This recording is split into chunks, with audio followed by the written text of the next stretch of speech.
Praise the lord church. प्रभु भला है और उसकी करुणा मेरे और आपके जीवन में आज के इस पवित्र दिन में भी बनी है, इसलिए हम परमेश्वर का धन्यवाद दे। मैं प्रभु को धन्यवाद देता हूं कि जिस विषय को उसने हमारे मध्य में लेकर आया है, पश्चाताप का विषय, रिपेंटेंस, किस प्रकार से पवित्र शास्त्र के आधार पर मुझे और आपको पश्चाताप करना है और प्रभु की वाणी में आगे बढ़ना है, उसके दिए गए पर्पस में, उसके उद्देश्य में हमें कैसे आगे बढ़ना है, इस विषय में प्रभु इन दिनों हमें सिखा रहा है। मैं परमेश्वर को धन्यवाद देता हूं कि पिछले 2 दिनों से हम पश्चाताप के विषय में सीख रहे हैं और परमेश्वर लोगों से वचनों के द्वारा उन्हें आशीष दे रहा है, इसलिए मैं प्रभु का धन्यवाद देता हूं। और मैं उन सभी लोगों को धन्यवाद करना चाहता हूं जो बड़े गंभीरता से इन वचनों को सुनते हैं। आमीन। ये वचन इसलिए नहीं बांटे जा रहे या इसलिए मैं आपको सुनने के लिए नहीं कहता हूं क्योंकि इन वचनों की सेवकाई मैं कर रहा हूं, परंतु मैं आपको इन वचनों को गंभीरता से सुनने के लिए इसलिए उत्साहित या प्रोत्साहित करना चाहता हूं, इसलिए इनकरेज करना चाहता हूं क्योंकि ये परमेश्वर का वचन है। हालेलुया। मेरा विश्वास है आप लोग इन वचनों को बड़ी गंभीरता से सुन रहे हैं और सीखने का प्रयत्न भी कर रहे हैं। आमीन। आइए प्रियो, आज फिर एक बार आज के सुंदर और पवित्र दिन में हम वचनों को सुनने जा रहे हैं। प्रभु की आत्मा जो कुछ भी मेरे हृदय में डाला है वो मैं आपके साथ बांटने जा रहा हूं, लेकिन इससे पहले कि हम परमेश्वर से उसके वचनों को, उसकी वाणी को सुने, आज हमने पढ़ने के लिए जो विषय लिया है वो बहुत ही फैमिलियर वर्स है, हम सबों को याद है ही है, और नहीं है तो बाय हार्ट इसको याद कर लीजिए क्योंकि ये हमारे जीवन में रोज कार्य करता है। आमीन। आइए इस समय हम पहला यूहन्ना उसका 4 अध्याय उसका 4 वचन पढ़ेंगे। 1 John chapter 4 and verse 4। पहला यूहन्ना उसका 4 अध्याय उसका 4 वचन। फिर एक बार मैं बता रहा हूँ, आई am not talking about the gospel of John. मैं यूहन्ना के सुसमाचार के पत्री के विषय में नहीं कह रहा हूँ, लेकिन मैं पहला यूहन्ना उसका 4 अध्याय उसका 4 वचन कह रहा हूँ। आमीन। And the word of God says in 1 John chapter 4 verse 4, हे बालको, तुम परमेश्वर के हो और तुमने उन पर जय पाई है, क्योंकि जो तुम में है वह उससे जो संसार में है बड़ा है। आमीन। परमेश्वर इन पढ़े हुए वचनों पर आशीष दे। मैं इसको अंग्रेजी में एक बार पढ़ूंगा। Little children, you are from God and have overcome them, for he who is in you is greater than he who is in the world। आमीन। परमेश्वर इन पढ़े हुए वचनों पर हम में से प्रत्येक को आशीष दे, ऐसी मैं प्रभु से प्रार्थना करता हूँ। प्रिय, परमेश्वर का वचन कहता है, लिटिल चिल्ड्रन, हे बालको, तुम परमेश्वर के हो। हालेलुया। सबसे पहले ये अपने मन में डाल लो कि आप परमेश्वर के हैं। आमीन। तभी आप आपके मसीह जीवन में आगे बढ़ सकेंगे। परिस्थिति बिगड़ गई है या आपके जीवन में कुछ तकलीफें आ गई है, इसलिए इसका अर्थ ये नहीं कि परमेश्वर आपसे दूर हो गया है, परमेश्वर से आपका नाता टूट गया है। आमीन। वचन कहता है, हे बालको, तुम परमेश्वर के हो। आमीन। इसको अंडरलाइन कर लीजिए। और तुमने उन पर जय पाई है, क्योंकि जो तुम में है वो उससे जो संसार में है बड़ा है। Greater is he that is in you than he that is in the world। Hallelujah.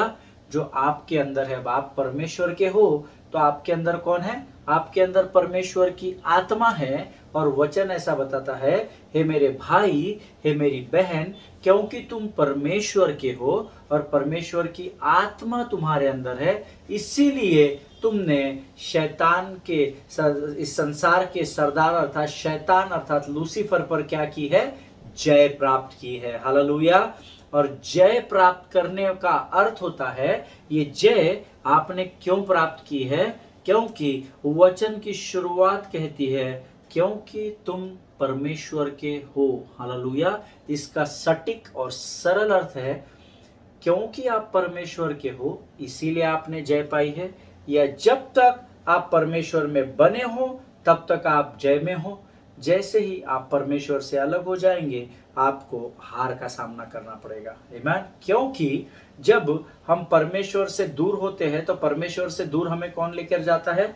पाप लेकर जाता है। आमीन। जब हम कुछ गड़बड़ करते हैं, जब या हमारे जीवन में पाप आ जाता है तो वो पाप हमें परमेश्वर से दूर लेकर जाता है। और जब पाप करके हम परमेश्वर से दूर हो जाते हैं तो ध्यान में रखिए, जीवन भर जब तक आप परमेश्वर से दूर है आपको हार का ही सामना करना पड़ेगा। आमीन। तब आप विजय नहीं कहलाएंगे। अब आप विजयी इसलिए कहला रहे हो क्योंकि तुम परमेश्वर के हो। हालेलुया। सो जीवन में हार में बढ़ने से अच्छा है हम जय के उत्सव में बढ़े, और हार से बचकर जय के उत्सव में बढ़ने के लिए आपको और मुझे एक ही काम करना है, हमें परमेश्वर में बने रहना है। हालेलुया। प्रभु इन बातों को समझने में आपकी सहायता और मदद करे प्रियो। आइए इस समय हम अपनी आंखों को बंद करेंगे, हम प्रार्थना करेंगे और प्रभु की वाणी को हम आज फिर एक बार सीखेंगे। आमीन। आइए इस समय हम दुआ करेंगे। धन्य यीशु नाम, धन्य यीशु नाम, धन्य यीशु नाम। धन्यवाद यीशु, हम तुझे धन्यवाद देते हैं आकाश और पृथ्वी को बनाने वाले महान और जीवित परमेश्वर। दिन प्रतिदिन तू अपने अनुग्रह और अपने अभिषेक में हमें बढ़ा रहा है, इसलिए हम धन्यवाद देते हैं।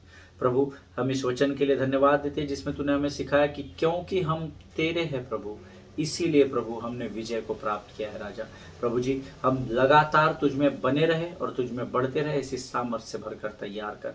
प्रभु हम तेरे वचनों के भूखे और प्यासे बने रहे, ऐसा तो होने दे राजा। यीशु के लहू में हम अपने आप को डुबोते हैं। आज आने वाले वचनों के लिए हम तुझे धन्यवाद देते हैं और हम आनंद मनाते हैं, क्योंकि फिर एक बार हम तुझसे मुलाकात करने पर है राजा। प्रभु जी, तेरी उपस्थिति हमारे जीवनों को बदल दे, ऐसा तो होने दे राजा। सारी बुरी बातों से हमें दूर रख प्रभु जी। शैतान की हर एक युक्ति योजनाओं को हम अपने जीवन में दबोच डालते हैं परमेश्वर पिता, और अपने आप को तेरे प्रिय पुत्र यीशु के लहू से धोते हुए इस विनती को धन्यवाद के साथ यीशु नासरी के नाम से मांगते हैं। सुन और बड़ी दया से ग्रहण कर। आमीन, आमीन। हालेलुया। मेरा विश्वास है आप आपके पेन पेंसिल नोटबुक सब कुछ, आपके आईपैड्स, आपके Samsung notes, whatever mobile you are using, आपके एंड्रॉयड के नोट पैड्स, ये सब आपके साथ तैयार होंगे, क्योंकि हम किसी पिक्चर का स्क्रिप्ट, किसी मूवी या सीरियल के स्क्रिप्ट को नहीं सुन रहे हैं। हम परमेश्वर के उस वचन को सुनने जा रहे हैं जो सत्य का वचन है। हालेलुया। और मेरा विश्वास है जब ये वचन हम सुनेंगे, हम उसको लिखेंगे। जो कुछ भी प्रभु आपको अगुवाई करेगा उसको लिखते जाइए, और जो लिखे हुए वचन है वो आने वाले समय में आपके जीवन में अनगिनत आशीषों को उंडेलेंगे, ऐसा मैं आपको विश्वास दिलाता हूँ। हालेलुया।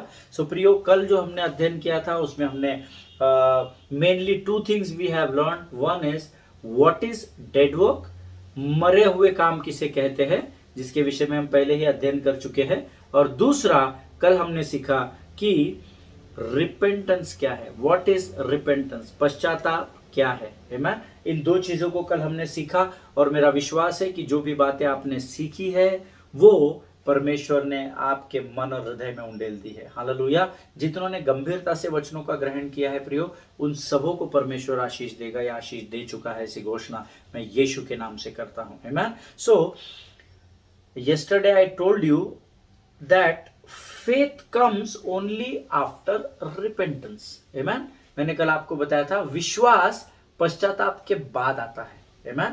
पहले पश्चाताप, पश्चाताप के बाद विश्वास, और विश्वास आपको परमेश्वर के करीब लेकर जाता है। Amen. ताकि परमेश्वर का आपसे मेल मिलाप बना रहे, और जब तुम परमेश्वर के हो इसीलिए तुमने संसार पर जय पाई है। हालेलुया। हमने अभी जस्ट वचन को देखा है। So now if you go through the word of God thoroughly, अगर आप उत्पत्ति से लेकर प्रकाशित वाक्य तक पूरा पवित्र शास्त्र पढ़ चुके हो, और मेरा विश्वास है जरूर आप धर्मी कहलाते हो, तो आपने जीवन में कम से कम एक बार तो भी परमेश्वर का पवित्र वचन पूरा पढ़ा होगा, ऐसा मेरा विश्वास है। आमीन। So if you read the Bible on serious note, गंभीर रीति से अगर आप बाइबल पढ़ेंगे, यू विल ऑलवेज फाइंड और you will always see in it that it is always written repent and believe, पश्चाताप करो और विश्वास करो।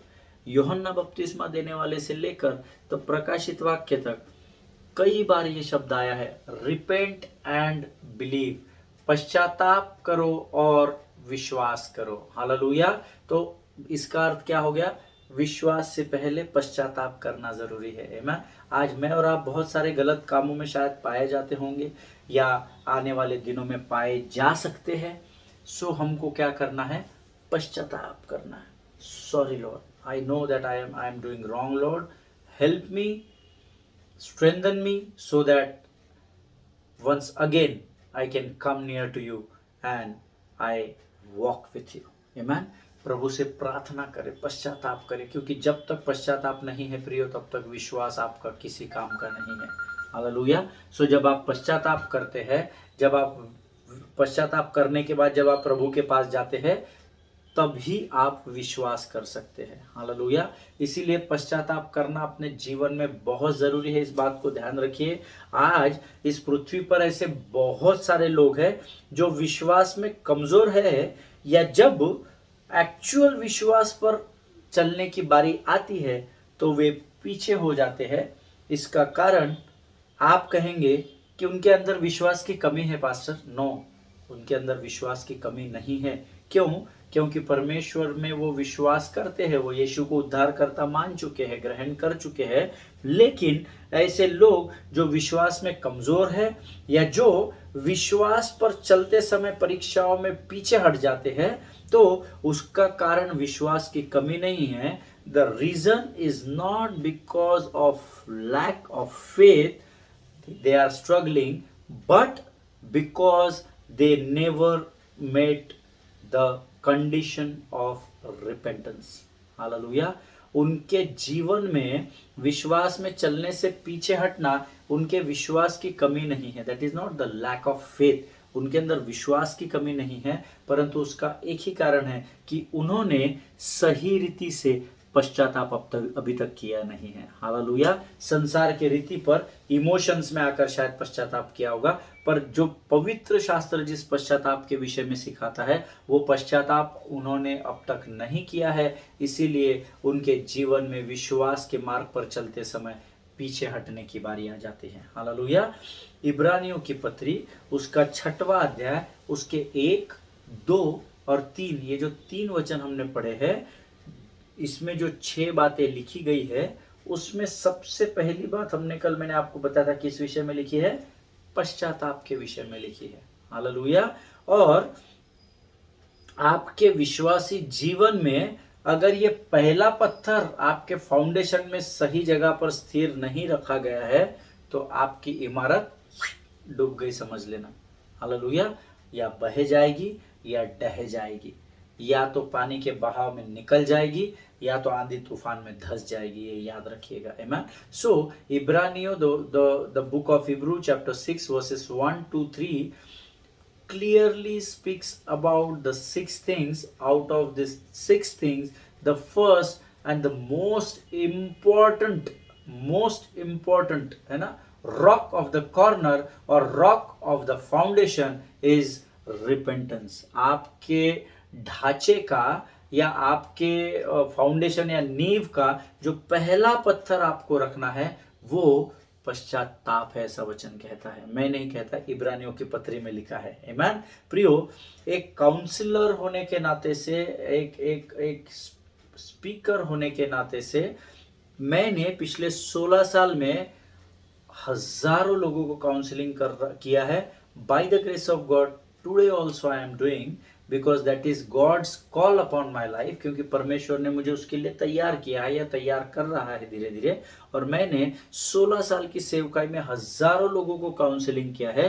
लेकिन जब मैंने उस जड़ में जाकर, उनकी समस्या के जड़ में जाकर असली कारण है ना, रूट कॉज जब मैंने खोजने की कोशिश की, तो more than 70% of people what I grasped is, मैंने उनमें क्या निकाला कि उन लोगों ने पवित्र शास्त्र के अनुसार पश्चाताप नहीं किया है। हालेलुया। कई मसीह भाई, कई मसीही बहनें, कई मसीही जवान, कई बुजुर्ग, कई लोग मेरे पास आते हैं जब मैं उनको काउंसलिंग करता हूँ वचन और शास्त्र के आधार पर, तो मैंने 70% बारी में ये देखा है कि उन्होंने जो पश्चाताप करना था मसीह में अंगीकार करने के बाद, वो वचन के आधार पर नहीं किया है, वचन के अनुसार नहीं किया है। इसलिए उनके जीवन में कई समस्याओं का उनको सामना करना पड़ रहा है। आमीन। They never truly repented, they have never really changed according to what God wants them to be changed. आमीन। उन्होंने सही तरीके से पश्चाताप नहीं किया है। They have never really changed their mind. उन्होंने सही तरीके से अपने मन को नहीं बदला। किसी के प्रचार में इमोशनल होकर, भावना में बहकर उन्होंने उतने समय के लिए पश्चाताप की प्रार्थना कर ली, बट उनका मन नहीं बदला, है ना। और they never could take, because their mind has not changed properly according to the repentance which is written in the word of God. Because of that they could not take the right decision in their lives. Amen. उन्होंने पश्चाताप तो किया है प्रियो। जो मैं अपना अनुभव बता रहा हूँ, आपका शायद अलग हो सकता है। मेरा अनुभव ये है कि जब मैंने उनसे बातें की तो मैंने ये पाया कि उन्होंने पश्चाताप तो किया, पर मोस्ट ऑफ द टाइम्स मैंने लोगों को देखा उन्होंने भावनात्मक रीति से पश्चाताप किया।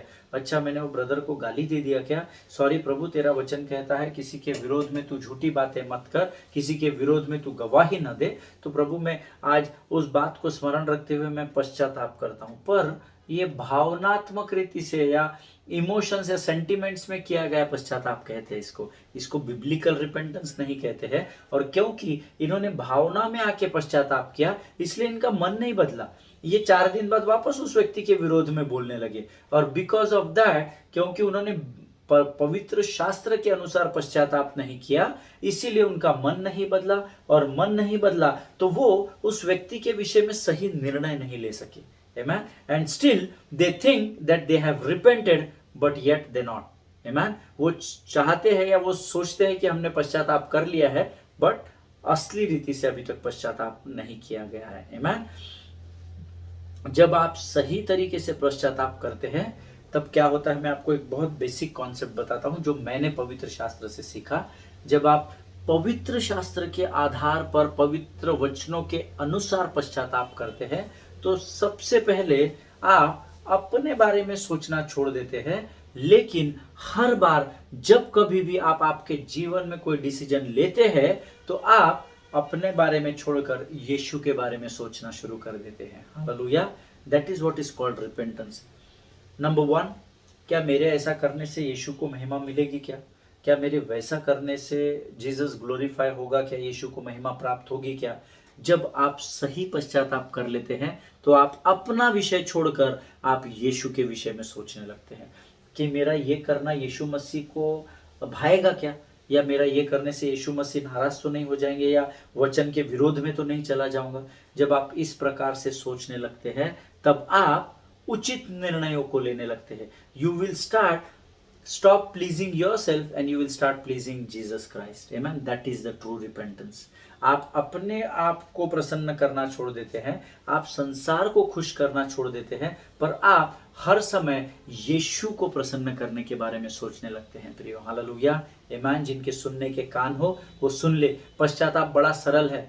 यीशु को आप प्रसन्न करने लगते हैं जब आप सही पश्चाताप कर लेते हैं। आमीन। प्रियो, once you truly repent, then your mind will be always focused on Jesus. Amen. एक बार आप सही रीति से पश्चाताप कर ले तो आपका मन हमेशा यीशु मसीह के विषय में सोचेगा, हमेशा वचनों के आधार पर आप बढ़ने की सोचेंगे।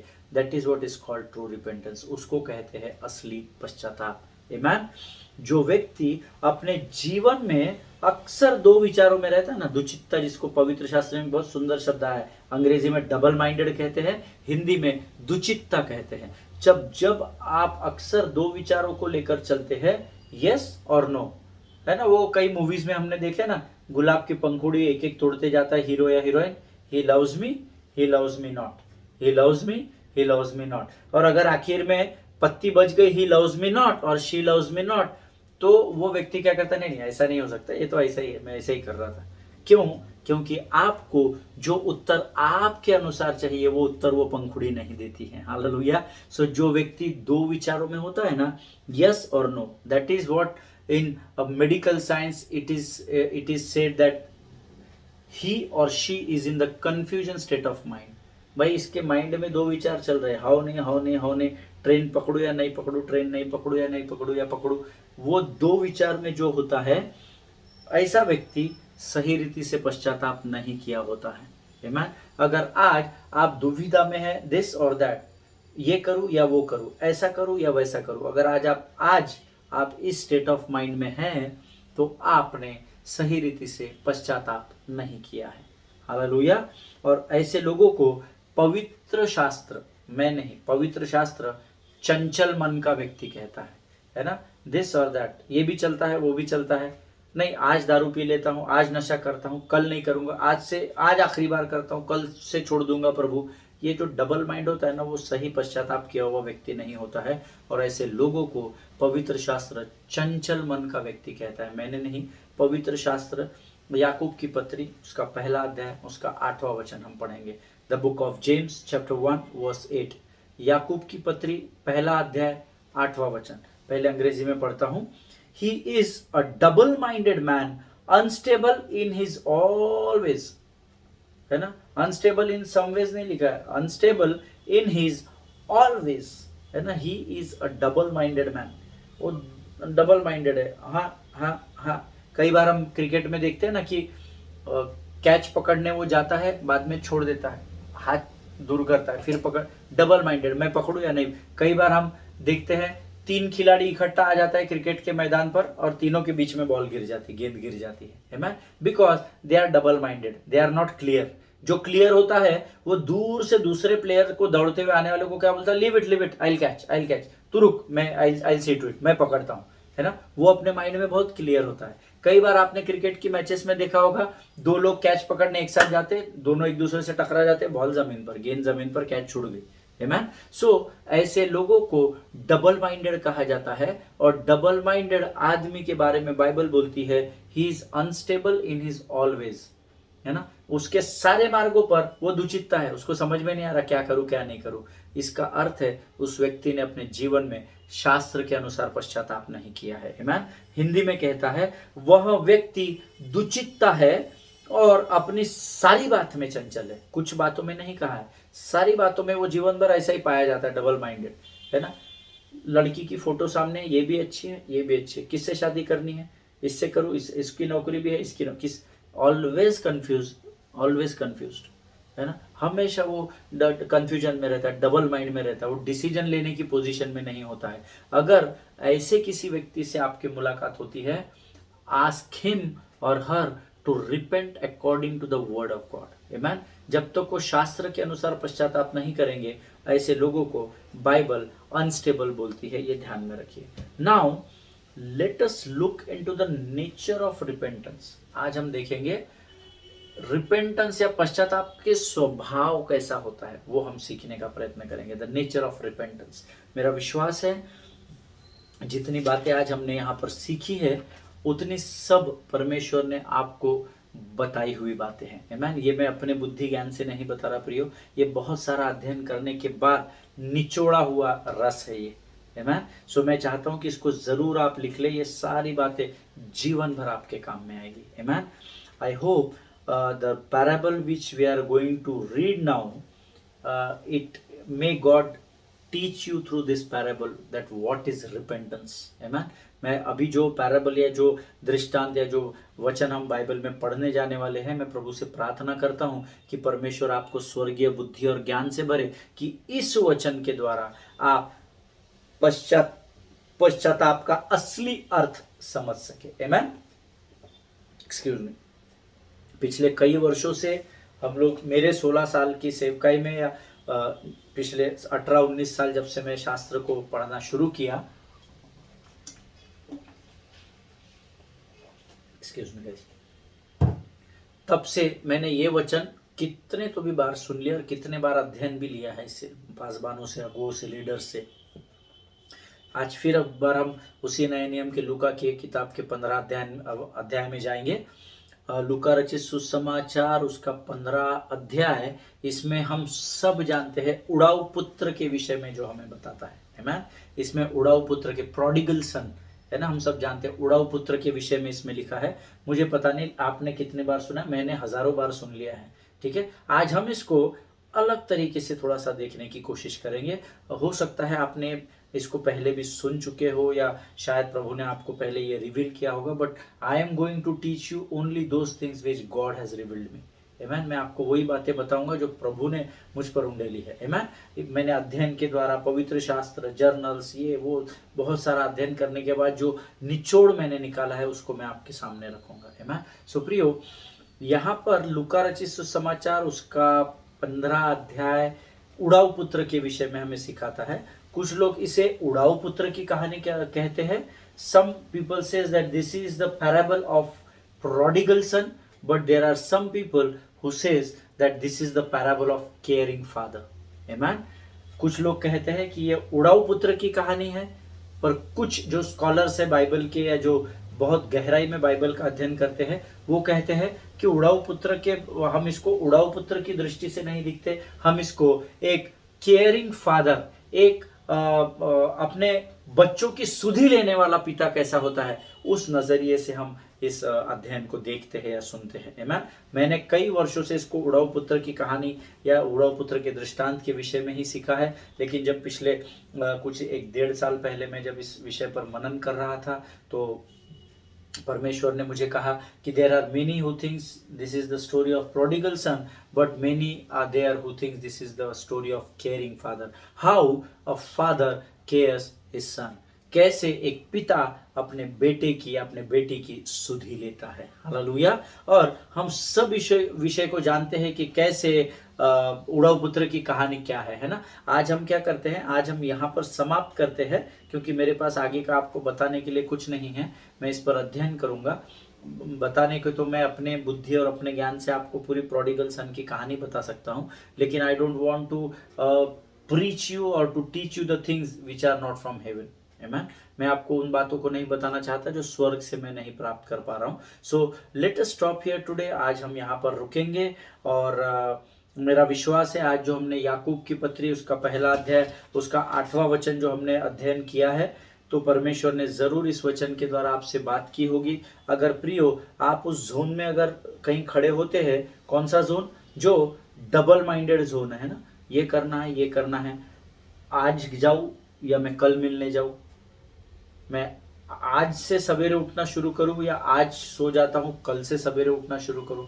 अगर आप ये डबल माइंडेड है तो आप हमेशा कंफ्यूजन में रहेंगे, ऐसा पवित्र शास्त्र कहता है। I am not blaming you. आमेन। मुझे अधिकार नहीं कि मैं आपका न्याय करूं या आप पर दोष लगाऊं, ये प्रभु करेगा जब प्रभु अपने समय में आएगा। आमेन। But if you are by any chance, if right now if you are in a confusion state of mind or confused state of mind, then let us close our eyes and I just want to pray for each one of you. Amen. So आइए इस समय हम अपनी आंखों को बंद करेंगे और मैं आप लोगों के लिए प्रार्थना करूंगा। Amen. खुदावन प्रभु यीशु नासरी के नाम से सुंदर समय के लिए फिर एक बार धन्यवाद के बलिदान को चढ़ाता हूँ राजा। प्रभु जी प्रार्थना करता हूँ परमेश्वर पिता मेरे उन सारे भाई बहनों के लिए जो इस समय ऐसी परिस्थिति में प्रभु जो अपने जीवन में उचित निर्णयों को नहीं ले पा रहे राजा।